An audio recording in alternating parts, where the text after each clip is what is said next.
দেখুন, নওশাদের আচরণ এই মুহূর্তে দাঁড়িয়ে অনেকটা সেই লোভী মানুষদের মতন মনে হচ্ছে যিনি সব খাবারই খাওয়ার চেষ্টা করছেন।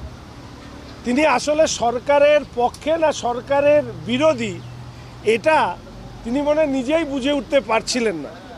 এর ফলে সকালে এক কথা বলছেন, বিকেলে আরেক কাজ করছেন। বরঞ্চ নওশাদকে যারা ভোট দিয়েছিলেন বা নওশাদকে যারা দাঁড় করিয়েছিলেন তৃণমূল বিরোধী মুখ হিসেবে, তারা এখন এটা খোঁজবার চেষ্টা করুন যে নওশাদ আসলে তৃণমূলের সাথে হাত মিলিয়ে তিনি বিধানসভার অভ্যন্তরে কাজ করছেন। দেখুন, চাল এবং চালতা দুটোতেই চ আর ল আছে বলে দুটো জিনিসই এক। এপিক নিয়ে আলোচনা কি হয়েছে, কেন সেখানে হয়নি, সেটা ওখানকার যারা আছেন তারা বলবেন। তবে হিন্দুদের ধর্মীয় ভাবাবেগে বারংবার আঘাত করা, তাদের মূর্তি ভাঙা, উপাসনালয় ভাঙা, সেটা নিয়ে আলোচনার সাথে এপিকের আলোচনাকে টেনে নিয়ে আসা, আসলে ওই বললাম চাল আর চালতায় দুটোই শব্দ আছে, চ আর ল, তাই দুটোই এক বলে যে আপনি প্রশ্ন করেছেন সেই প্রশ্নের উত্তর মানুষই আপনাকে দিয়ে দেবে। তৃণমূল হচ্ছে একটা রোগের নাম, রাজনৈতিক দলের নয়। 2011 সালে ক্ষমতায় আসার পরে তৃণমূল হচ্ছে একটি রোগের নাম। সেই রোগ সারা পশ্চিমবঙ্গে ছড়িয়ে পড়েছে এবং তৃণমূলের সাথে যারা যুক্ত তারা প্রত্যেকে এক একটা রোগাক্রান্ত জীবাণু। ফলে যেখানেই ছুটছে সেখানেই কোনো না কোনো ধরনের অপকর্ম করছে। মহিলাদের উপর শারীরিক অত্যাচার, ঘর থেকে টাকা তোলা, ব্রাউন সুগার, এ সব কিছুই তো সামাজিক ব্যাধিতে পরিণত হয়েছে। ফলে তৃণমূল নামক এই রোগ সৃষ্টিকারী জীবাণুকে অবিলম্বে যদি প্রতিষেধক না দেওয়া যায় তাহলে এই রাজ্যে এই রোগের আরও প্রাদুর্ভাব ঘটবে। 2026 সালের নির্বাচনে তৃণমূল প্রতিষেধক ওষুধ নিশ্চিতভাবে মানুষের কাছ থেকে পেয়ে যাবে। দেখুন, আগেও আমি একটি কথা বারবার করে বলেছি, দেশের প্রিমিয়াম ইনস্টিটিউটদের মধ্যে যাদবপুর অবশ্যই অন্যতম। তাদের ছাত্রছাত্রীদেরকে নিয়ে আমরা গর্ববোধ করি, কিন্তু যে ছাত্রছাত্রীরা তাদের মেধাকে দেশবিরোধী কাজে ব্যবহার করে, দেশকে টুকরো টুকরো গ্যাংয়ের সাথে যুক্ত করে দেশকে ভাঙাবার চেষ্টা করে, তাদেরকে কোনো অবস্থাতেই ক্ষমা করা যায় না। এবং আমি একথা মনে করি যে যাদবপুরে নেশা, ভাঙ এবং তার সাথে সাথে ডিপ স্টেটের টাকা, আরবান নকশালদের মস্তিষ্ক, সবটা মিলিয়ে একটা দেশবিরোধীদের কারখানা হয়ে উঠছে কিনা, যাদবপুরের অভ্যন্তরে যে সমস্ত ছাত্রছাত্রীরা আছেন তাদের মধ্যে একটা বড় অংশের ছাত্রছাত্রীরা নিশ্চিতভাবে এর বিরোধিতা করছেন। আজ নয় কাল এই বিরোধিতার সম্মুখীন দেশবিরোধী ছাত্রছাত্রীরা যারা দেশের মানুষের ট্যাক্সের পয়সায় ওখানে সাবসিডি নিয়ে পড়াশুনো করে দেশের বিরুদ্ধে কাজ করছে, তাদের উচিত শিক্ষা দেবে। আরে মুখ্যমন্ত্রী নিজেই তোলাবাজ, পুলিশ মন্ত্রী নিজেই তোলাবাজ। ফলে মুখ্যমন্ত্রীর লোকজন যেভাবে টাকা, উনি যা শিক্ষা দিয়েছেন তো পুলিশ সেটাই করছে। মুখ্যমন্ত্রীর থেকে বড় তোলাবাজের কেউ আছে নাকি? হরিশ মুখার্জি রোডে কান পাতলে শোনা যায় যে চ্যাটার্জি মুখার্জির রাস্তায় প্রচুর পরিমাণ সম্পত্তি নাকি সমাজসেবা করে তারা নাকি বৃদ্ধি করেছে। এই সমাজসেবাটা আসলে যে তোলাবাজি, সেটা স্বীকার করতে কাদের অসুবিধা আছে আমি জানি না। তো আমাদের সিভিক ভলেন্টিয়ার পুলিশরা বুঝে গেছে যে তোলাবাজি আর সমাজসেবা দুটোই একই জিনিস, ফলে তারা তাই করছে। এতে আশ্চর্য হওয়ার কি আছে? দেখুন, নওশাদ সিদ্দিকী, তার উপস্থিতি, বিরোধী দলের বেঞ্চের উপস্থিতি, গণতন্ত্রের সৌজন্যতা বজায় রেখে এখন পর্যন্ত তাকে সময় দেওয়া হচ্ছে এবং পরবর্তীকালে নিশ্চিতভাবে আমরা যে গণতান্ত্রিক অধিকার বিরোধী দলের আছে সেটা ক্ষুণ্ণ করতে চাই না, কিন্তু একথা নিশ্চিতভাবে প্রশ্নচিহ্নের মুখে দাঁড় করাচ্ছে যে নওশাদের সকালে এবং বিকালের কথার মধ্যে যে পার্থক্য তৈরি হচ্ছে, ফলে তিনি আসলে বিরোধী বেঞ্চে বসতে চান না সরকারি বেঞ্চে গিয়ে বসতে চান, সেটা নওশাদকেই ঠিক। দেখুন, একই বিষয় নিয়ে, বিধায়ক উন্নয়ন তহবিল নিয়ে বারংবার আমি বিধানসভার অভ্যন্তরে প্রশ্ন তুলেছি, মুখ্যমন্ত্রীর উপমুখ্যমন্ত্রীকে চিঠি দিয়েছি। মুখ্যমন্ত্রী সেই চিঠির উত্তর দেওয়ার সৌজন্যতা বোধ বা তার প্রাপ্তি স্বীকার পর্যন্ত করেননি।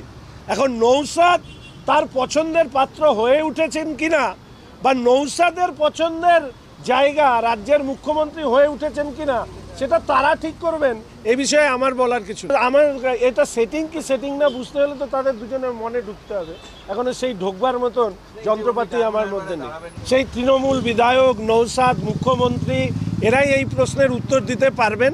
আমরা শুধু এইটুকু বলতে পারি, আমি ব্যক্তিগতভাবে এটুকু বলতে পারি, যার যতখানি উচ্চতা তার ততখানি উচ্চতায় থাকা উচিত, না হলে পরবর্তীকালে ভূপতিত হওয়ার সম্ভাবনা রয়েছে। প্রথমত প্রয়োজনটা পারস্পরিক কিনা সেটা ওনারা বিচার করবেন। শুধু এইটুকু বলবো যে নৌসাদের আচরণ তৃণমূল বিরোধী মানুষের কাছে নিশ্চিতভাবে প্রশ্নচিহ্নের মুখে দাঁড়াচ্ছে। তার কারণ রাজ্য জুড়ে যখন তৃণমূল কংগ্রেস তার বিরুদ্ধে মানুষের ক্ষোভ বাড়ছে, তখন তার এই ভূমিকা তৃণমূল বিরোধী নৌসাদ বা তৃণমূলের বিরোধিতা করা একজন বিধায়কের তার পরিবর্তনের কোনো ইঙ্গিত কিনা সেটা সময় বলবে। নৌসাদ বিশ্বাসঘাতক কি ঘাতক না সেটা বিচার করবার দায় আমার, সেটা মানুষ বিচার করবে। আমরা শুধু এইটুকু মনে করি, রাজ্যের প্রধান বিরোধী দল ভারতীয় জনতা পার্টি 2026 সালে তৃণমূল কংগ্রেসকে বিসর্জন দেওয়ার জন্য তারা তাদের প্রস্তুতি নিয়েছে এবং সেই প্রস্তুতিতে তারা এগোচ্ছে এবং সেই কাজে আমরা সফল হব। দেখুন, এই রাজ্যে শুভেন্দু অধিকারী সম্মানীয় বিরোধী দলনেতা, তার মতন কিছু ব্যতিক্রমী মানুষ ছাড়া এই রাজ্যে তৃণমূল বিরোধী মানুষ এবং যারা বিশ্বাস করেন এই রাজ্যে তোষণের রাজনীতি, হিন্দু ধর্ম, হিন্দু উপাসনা, হিন্দু সংস্কৃতি, হিন্দু ভাবাবেগের উপরে আঘাত করছে, সেখানে দাঁড়িয়ে এই ধরনের দলবদল কোনো ধরনের প্রতিক্রিয়া ফেলতে পারবে না। তবে আমি খুব খুশি হতাম যে তাপসী মণ্ডল দিদি তিনি তৃণমূল ভবনে পতাকা হাতে নিয়েছেন। তার যদি দম থাকে তাহলে তিনি বিধানসভার অভ্যন্তরে তিনি তৃণমূল কংগ্রেসের বিধায়ক হিসেবে নিজেকে পরিচিত করুন, না হলে মানুষ তার সম্পর্কে অনেক কুকথা বলবে। দল বদল অনেকেই করেছেন 2011 সালের পরে, কিন্তু নৈতিকতার দিক থেকে আমি এটা মনে করি উনি যদি বিধায়ক পদ থেকে পদত্যাগ করে তারপরে কোনো পতাকা হাতে নিতেন সেটা অনেক শোভনীয় হতো।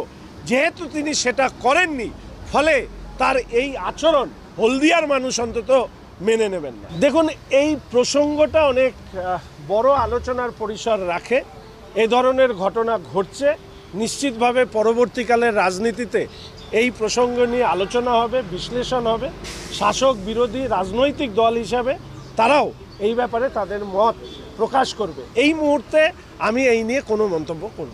দেখুন, যে ব্যক্তি বা যিনিই হন না কেন, দল এক্সপেল করার থেকেও বড় বিষয় তিনি যে কাজটা করেছেন সেটা কি সঠিক, শোভনীয়, নৈতিকতার প্রশ্নে সেটা কি ঠিক, আগে সেটা নিয়ে আলোচনা হোক। তারপরে দল কি ব্যবস্থা নেবে, যে নিজেই চলে গেছে তার বিরুদ্ধে ব্যবস্থা নেওয়া না নেওয়া একই ব্যাপার। আপনি আমার বাড়িতে থাকবেন না, আপনি ঠিক করে অন্য বাড়িতে উঠেছেন, আমি আপনার বিরুদ্ধে কি ব্যবস্থা নেব? আপনি আপনার হাউস ছেড়ে অন্য হাউসে জয়েন করেছে, তো আপনার হাউস আপনার বিরুদ্ধে কি ব্যবস্থা নেবে? ফলে প্রশ্নটা এটা নয়, প্রশ্নটা এটা যে একটি রাজনৈতিক দলের প্রতীকে জয়ী হবার পরে অন্য একটি রাজনৈতিক দলের পতাকা হাতে তুলে নেওয়াটা নৈতিকতার প্রশ্নে সঠিক নয়। এবং এই ধরনের মানুষরা এতটাই নির্লজ্জ যে বিধানসভার অভ্যন্তরে एसे निजेर पितृ परिचय दिते तादेर पक्षे असुविधा है। अब आफ्नै सपनाको घर पूरा गर्ने समय आएको छ।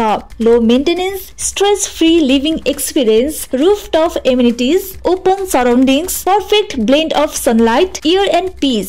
सपना जस्तै नयाँ फ्ल्याट तपाईको आफ्नै घर अब वास्तविकतामा। किन हाम्रो फ्ल्याट? स्थान उत्कृष्ट लोकेसन, बजार, स्कुल, अस्पताल नजिकै। डिजाइन आधुनिक आर्किटेक्चर, फराकिलो कोठाहरू, सुविधाहरू 24/7 सुरक्षा, लिफ्ट, पार्किङ, खेल्ने ठाउँ। मूल्य योजनाहरू सहज किस्ती सुविधा उपलब्ध छ। 1 BHK, 2 BHK र 3 BHK। फ्ल्याट भिजिटका लागि तुरुन्त सम्पर्क गर्नुहोस्। Phone number 9800640006। Address military road, Matigara BDO office lane, Bairatisal, Siliguri. अब ढिलो नगर्नुहोस्, तपाईको नयाँ घर पर्खिरहेको छ।